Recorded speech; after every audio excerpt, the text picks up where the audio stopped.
बिस्मिल्लाहिर्रहमानिर्रहीम। अस्सलाम वालेकुम डियर स्टूडेंट्स, मैं हूं मोहम्मद नदीम चौधरी और आप देख रहे हैं YouTube channel matric inter paper presentation. आज का जो लेक्चर है it's also very important lecture. It's all about the tenses. Tenses वो चीज़ हैं जो कि बच्चों को 3-4 क्लासेस से स्टार्ट करवा दी जाती हैं, मैट्रिक इंटर तक करवाई जाती हैं, लेकिन बच्चे इसमें काफ़ी कन्फ्यूजन का शिकार रहते हैं।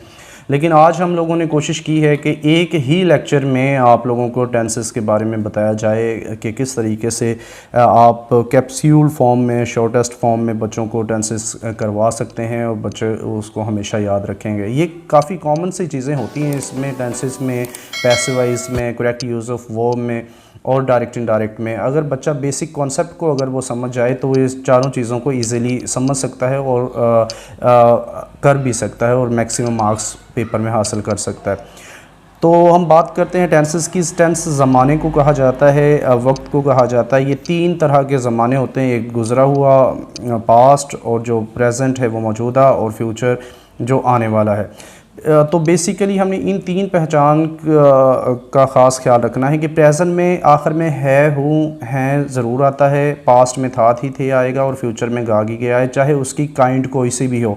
काइंड आगे 4 हैं, इंडेफिनिट है, कंटिन्यूस है, परफेक्ट है और परफेक्ट कंटिन्यूस है।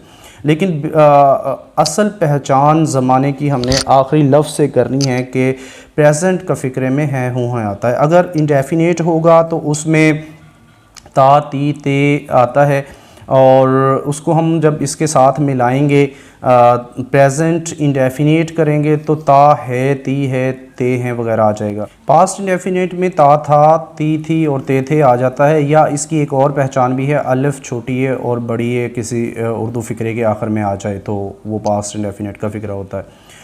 तो जो प्रेजेंट इंडेफिनिट है उसमें और पास्ट इंडेफिनिट में सब्जेक्ट सेकंड नंबर पर वर्ब लगती है और थर्ड नंबर पर ऑब्जेक्ट, यानी कि इसमें ये 3 चीज़ें होती हैं जो हमें कंप्लीट करनी है। सिंपल जो अगर सेंटेंस होगा, प्रेजेंट इंडेफिनिट और पास्ट इंडेफिनिट। प्रेजेंट इंडेफिनिट में फर्स्ट फॉर्म और पास्ट इंडेफिनिट में सेकंड फॉर्म का इस्तेमाल हम करते हैं।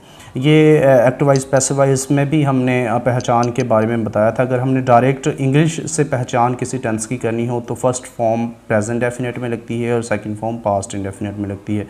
और फ्यूचर इंडेफिनिट में सिर्फ गा, गी, गे यही उसकी पहचान होगी और इसमें विल शैल के बाद फर्स्ट फॉर्म लग जाएगी। ये इस तरीके से अगर आप बच्चों को याद करवाएंगे तो इंडेफिनिट उनको हमेशा के लिए याद रहेगा और वो इजीली इन सेंटेंसेस को कर पाएंगे। आफ्टर दैट कंटिन्यूस की तरफ हम आते हैं। जैसे हमने पहले लिखा हुआ है कि है, हूँ, हैं, प्रेजेंट के आखिर में लाजमन आता है, पास्ट के आखिर में था, थी, थे और फ्यूचर के आखिर में गागी। अब कंटिन्यूस में रहा, रही, रहे ये 3 लफ्ज़ हैं, इनको हमने तमाम के साथ मिलाना है। प्रेजेंट डेफिनेट को जब प्रेजेंट कंटिन्यूस को जब मिलाएंगे रहा है, रही है, रहे हैं वगैरह हो जाएगा। पास्ट कंटिन्यूस को मिलाएंगे रहा था, रही थी, रहे थे हो जाएगा। और फ्यूचर कंटिन्यूस को मिलाएंगे रहा हो, हम अपने पास है इसमें ऐड करेंगे, रहा होगा, रही होगी, रहे होंगे आ जाएगा। पहले इसकी उर्दू पहचान है। आफ्टर दैट कंटिन्यूस के तमाम सेंटेंसेस में form first form plus ING, present participle इसे बोलते हैं, ये वाली फॉर्म लगेगी। तो इसको बच्चों को एक ही दफ़ा बता दें कि कोई भी कंटिन्यूस का सेंटेंस होगा, कंटिन्यूस हो या परफेक्ट कंटिन्यूस हो, तो उसमें form first form plus ING ही लगेगी, यानी कि 6 टेंसेस में फॉर्म एक ही लगती है। जब इस तरीके से आप सेपरेट करके बच्चों को बताते हैं तो उनके लिए बहुत आसान हो जाता है कि वर्ब 6 टेंसेस में एक ही लगती है, फर्स्ट फॉर्म प्लस ING। अब रह गई इसकी बात हेल्पिंग वर्ब की। तो प्रेजेंट कंटिन्यूस में इज एम आर लग जाएगा, पास्ट कंटिन्यूस में वॉस वर लग जाएगा और फ्यूचर कंटिन्यूस में विल बी शैल भी लग जाएगा। बच्चों को आप जब याद करवाते हैं तो इस तरीके से याद करवाएं कि वो ऑब्जेक्टिव टाइप इन सारी चीज़ों को याद करें। प्रेजेंट कंटिन्यूस के हेल्पिंग वर्ब क्या हैं तो बच्चे फ़ौरन बताएं इज एम आर। आप बच्चों से सम टाइम पूछ लें वॉज वर किसके हेल्पिंग वर्ब हैं तो बच्चों को बताना चाहिए पास्ट कंटिन्यूस, उल्ट बताना चाहिए। अगर आप डायरेक्ट पूछें उनसे रहा होगा किसकी पहचान है तो बच्चे फ़ौरन बताएं कि फ्यूचर कंटिन्यूस की पहचान है। इस तरीके से बच्चों को बेसिकली रट्टा ना लगवाएं, उनको कॉन्सेप्चुअल पढ़ाएं तो बच्चे हमेशा के लिए इसे याद कर लेंगे और खेल खेल में वो पक्का उनको याद हो जाएगा। आफ्टर दैट हम चलते हैं परफेक्ट की तरफ। परफेक्ट में भी वही चीज़ है, नीचे वाली चीज़ें हमने सेम ही रखनी है, हूँ, हैं, प्रेजेंट में था, थी, थे, पास्ट में और फ्यूचर में गागी के। तो परफेक्ट चूँकि नाम से ही जैसे नज़र आ रहा है मुकम्मल एक चीज़ है, तो उसमें चुका या लिया होता है। चुका है, चुकी है, चुके हैं, लिया है, ली है, कंप्लीट काम इसमें शो होता है। पास्ट में होगा चुका था, चुकी थी, या लिया था, लिए थे वगैरह। फ्यूचर में उसी तरीके से चुका हो हम अपने पास से इसमें ऐड कर लेंगे, तो चुका होगा, चुकी होगी, चुके होंगे, या लिया होगा, ली होगी, लिए होंगे। ये इसकी उर्दू पहचान हो गई। इसके बाद फॉर्म इन तीनों टेंसेस में थर्ड फॉर्म लगती है, 3 टेंसेस में थर्ड फॉर्म लगती है, 6 टेंसेस में फर्स्ट फॉर्म प्लस आईएनजी यानी प्रेजेंट पार्टिसिपल वाली फॉर्म लगती है। तो ये 9 टेंसेस फॉर्म के हवाले से इस तरह क्लियर हो जाते हैं। बच्चों को बहुत आसान है याद करवाना ये। इसके बाद इसके हेल्पिंग वर्ब की बात आती है, तो हेल्पिंग वर्ब इसमें हैज़ हैव प्रेजेंट परफेक्ट में है, पास्ट में हैड अकेला हेल्पिंग वर्ब है, और फ्यूचर परफेक्ट में विल हैव, शैल हैव इसके हेल्पिंग वर्ब हैं। अब इन हेल्पिंग वर्ब से आपको काफ़ी ज़्यादा फ़ायदे होंगे पैसिवाइज में भी, कि हेल्पिंग वर्ब से आप टेंस को पहचान लेंगे पैसिवाइज करते हुए, बहुत आसान हो जाएगा आपको। और इन हेल्पिंग वर्ब से ही आप करेक्ट यूज़ ऑफ वर्ब का जो 10 नंबर का क्वेश्चन आता है वो भी इजीली कर सकते हैं। तो ये हेल्पिंग वर्ब इस तरह से आप याद करें कि किस टेंस में कौन सा हेल्पिंग वर्ब लगता है। आफ्टर दैट हम परफेक्ट कंटिन्यूस की तरफ आते हैं। इसमें ता, रहा, ती, रही, ते, रहे ऊपर वाली पहचान है। नीचे वाली पहचान तो चारों किस्मों में सेम ही है। हर ज़माने की नीचे वाला जो लफ्ज़ होता है वो सेम ही आता है। प्रेजेंट में है, हूँ, हैं, पास्ट में था, थी, थे, फ्यूचर में गागी के। तो इसमें ता, रहा है, ती, रही है, ते, रहे हैं, प्रेजेंट परफेक्ट कंटिन्यूस का हो जाएगा। फॉर्म उसमें वही आएगी, प्रेजेंट जिस तरह कंटिन्यूस में आई थी, फर्स्ट फॉर्म प्लस आईएनजी वाली फॉर्म लगेगी। तो पास्ट परफेक्ट कंटिन्यूस में ता, रहा, ती, रही, ते, रहे आता है, और फ्यूचर कंटिन्यूस में ता, रहा, हो हम अपने पास से ऐड कर लेंगे इसमें, तो ता, रहा होगा, ती, रही होगी, ते, रहे होंगे। ये इसकी पहचान है।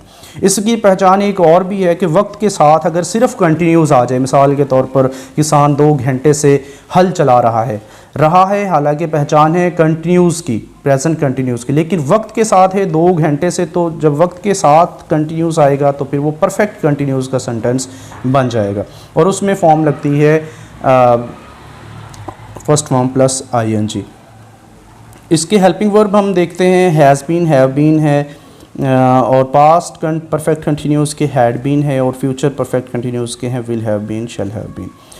अगर आपने हमारा लेक्चर सुना हो जिसमें करेक्ट यूज़ ऑफ वर्ब का है, तो उसमें हमने कुछ हेल्पिंग वर्ब को सेपरेटली लिख दिया था कि किस लफ्ज़ के बाद, किस हेल्पिंग वर्ब के बाद कौन सी फॉर्म लगेगी। तो हमने वहाँ पर लिखा था is, am, are, was, were, will be, shall be, और has been, have been, had been, will have been, shall have been, इनके बाद फर्स्ट फॉर्म प्लस आईएनजी लगेगी। मतलब ये हेल्पिंग वर्ब हमने सेपरेट निकाल दिए थे, और यही हेल्पिंग वर्ब हैं जो कंटिन्यूस के हैं और परफेक्ट कंटिन्यूस के हैं। इनको सेपरेटली हम लिखेंगे तो इनके बाद फर्स्ट फॉर्म प्लस आईएनजी लगती है। ये हमने सेपरेटली वहाँ पर बताया था। इसके अलावा हमने वहाँ पर बताया था ये कि थर्ड फॉर्म कहाँ पर लगेगी, तो has, have, had, will have, shall have के बाद हमने लिखा हुआ था कि थर्ड फॉर्म लगती है। ये परफेक्ट के हेल्पिंग वर्ब थे जो हमने सेपरेटली लिखे थे, और पैसिवाइज के तमाम फ़िक्रात में भी थर्ड फॉर्म लगती है। तो कहने का मतलब ये है कि वहाँ पर हमने सेकंड फॉर्म जब बताई थी तो लास्ट एक लफ्ज़ लिखा था यस्टरडे और अगो, और सेकंड पास्ट इंडेफिनिट के फ़िक्रात में सेकंड फॉर्म लगती है। मतलब ये सारी चीज़ें एक दूसरे से कनेक्टेड हैं। अगर एक आपको टेंसेस आते हैं तो आप पैसिवाइज कर सकते हैं, अगर पैसिवाइज के पहचान है आप तो करेक्ट यूज़ ऑफ वर्ब कर सकते हैं। तो ये सारी चीज़ें आपस में जुड़ी हुई हैं। तो बच्चे अगर एक ही चीज़ को कंसेप्चुअली पढ़ लेंगे, डिटेल से पढ़ लेंगे, तो वो ईज़िली कर पाएंगे। इसके बाद इनका स्ट्रक्चर होता है। स्ट्रक्चर ये है कि किसी भी टेंस में सबसे पहले हम सब्जेक्ट लगाते हैं और उसके बाद हेल्पिंग वर्ब लगाते हैं। ये 10 टेंसेस का ये स्ट्रक्चर है। 2 टेंसेस का स्ट्रक्चर हमने पहले लिख दिया था, उनमें हेल्पिंग वर्ब नहीं आता, वो प्रेजेंट इंडेफिनिट और पास्ट इंडेफिनिट थे, उनमें डायरेक्ट वर्ब आ जाती है। तो सिंपल सेंटेंसेस में अगर उनको नेगेटिव या इंटरोगेटिव करते हैं तो फिर डू, डज का इजाफा वगैरह करते हैं, और पास्ट इंडेफिनिट में डिड वगैरह लगा लेते हैं। तो सिंपल स्ट्रक्चर हमने यहाँ पर लिखा है कि सब्जेक्ट प्लस हेल्पिंग वर्ब और प्लस वर्ब और उसके बाद ऑब्जेक्ट।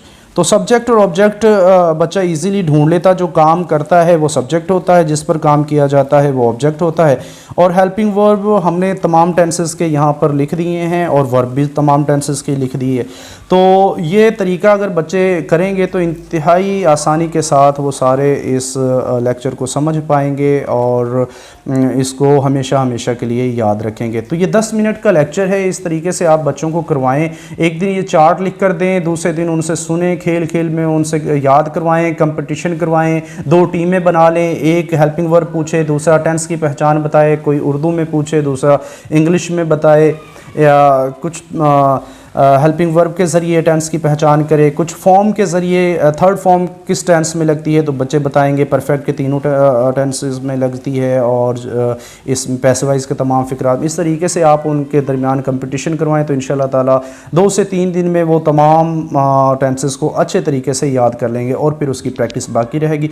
प्रैक्टिस के लिए हम वाइट बोर्ड का इस्तेमाल करेंगे इंशाल्लाह ताला। अभी हमने ये तीनों लेक्चर्स पैसिवाइज का, करेक्ट यूज़ ऑफ वर्ब का और टेंसेस का दिया है जस्ट पेज पर, ताकि आप लोग चार्ट्स वगैरह अच्छे तरीके से करवा लें।